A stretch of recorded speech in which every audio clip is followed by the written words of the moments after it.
Warning: our YouTube channel and its videos may contain scenes, language, and content that may not be appropriate for all audiences.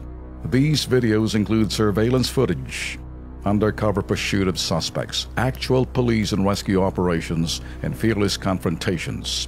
If you do not approve of the content, please do not watch our videos. If you wish to continue, we strongly advise that you proceed with caution. Viewers' discretion is advised.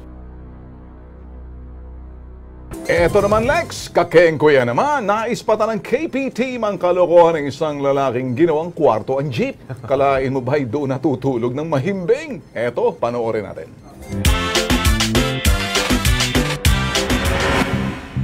Sa EDSA, agaw pansin na lalaking hindi naman preso pero sa rehas nakayakap ang mga braso.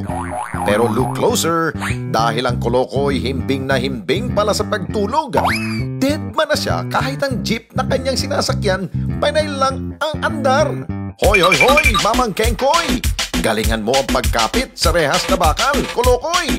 Dahil kapag yan ay biglang bumukas, sigurado pati mukha mo'y may gasgas.